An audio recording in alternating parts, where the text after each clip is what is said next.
So you ever have one of those days where it's a gorgeous day, you know you should go ride, your body is telling you, or your mind is telling you, yes, go ride, it is a beautiful day, you need to get out and do this thing, and your body is going, I don't want to do that.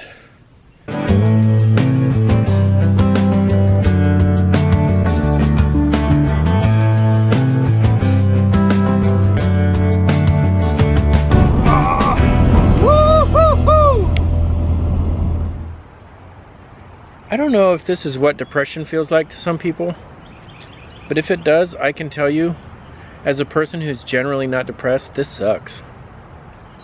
And I genuinely feel sorry for people who have depression. I took a little nap after work and then came downstairs. My wife said, you know, it's a beautiful day, you need to go ride. And that kind of was all the encouragement I needed. I thank God for that woman. She has definitely been a helpmeet to me and has been a wonderful part of my life. I don't know where I'm going to go today. Don't know what I'm going to do. Maybe I'll head down towards the Capitol Trail. I haven't been out there in a while. So let's see where the road takes us today.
I have a tradition if you guys are taking pictures. I have to take a picture of you taking pictures of me. and then you'll notice on my YouTube, I do one every year of people taking pictures of me. So act like you're taking a picture even if you're not.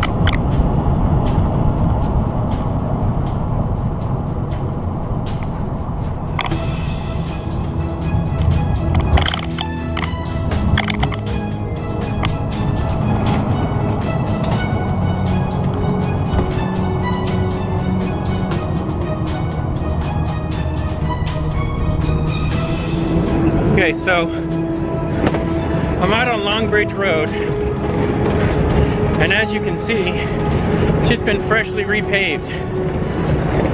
This is the first time I've had the Red Quest out by the Capitol Trail, and I haven't been on Long Bridge in a long time. I could hit 38 on this road before. Now that it's super smooth like this, I'm sure I could get up in the mid-40s, especially in this new Velo. This could be fun later. Today, I'm climbing it. Man,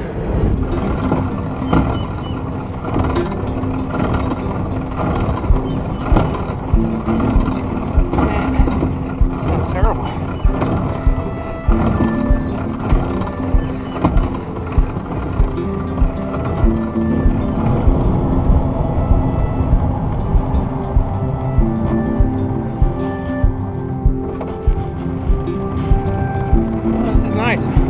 All this has been repaved, I didn't know it. been this way in a while.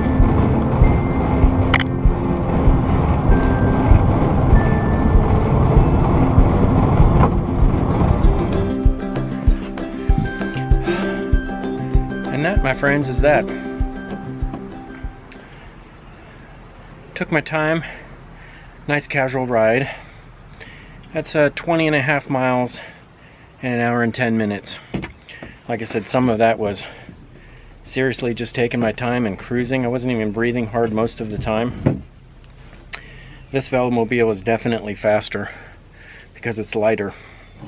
The 60-tooth chainring obviously helps a lot as well.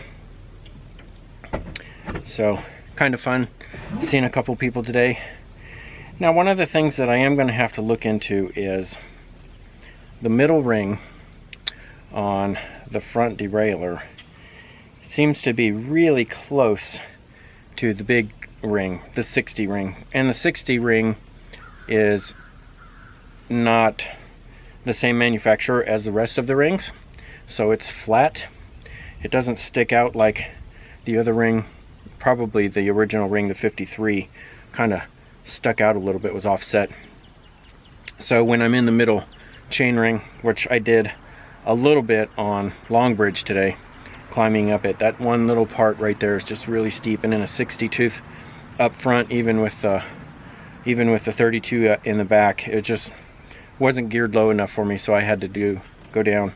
And I climbed the hill. When I was looking at it, it looked like at about 4 or 5, maybe 3 miles an hour. The other frustrating thing with this Velomobil that I cannot figure out are the chain covers in the back under the seat. I don't know what part it is. Well, I do know what part it is because I put blue tape on there and I can see where it's rubbing, but I don't know how to fix it because I can't put the chain under tension and see where it's hitting when. I don't know if it's rubbing on the side or rubbing on the top during certain portions. I did notice that that chain cover seems to be a little bit warped and it seems to be a little bit skinny, so I don't know if it was made correctly. I don't know if it has something to do with the Reese shock, with the particular idler that's been used, with the gearing that's in the back. This one's kind of baffling. I would hate to put a chain tube on it just to take that cover off, but it is quite loud. So I'm gonna have to figure that one out. Once I get that one figured out, then this Velo should be pretty quiet. It already, when I'm not pedaling, it already rides nice and quiet. The Kojaks are in the front. I think it's got some kind of marathon something or other in the back, which all in all seems very comfortable. I'm so happy that I changed out the springs for elastomers. This Velomobil handles so much better now. So much better. So I encourage you, those of you out there with a Quest at least, consider getting the ice elastomers for the front. Now, I don't know how long they last, but I would suspect that they just don't give out. I assume they're going to give out after a while, being that they're just a big piece of rubber. But I don't know how long they last, but I've had them in my other Quest for a couple of years now, and they haven't dried out or anything, and they haven't cracked. Suspension is still fine, so it's all good. So I strongly encourage those of you who have a Quest to upgrade to elastomers. With that, thanks for watching. Hope you enjoyed today's ride. Cheers until next time.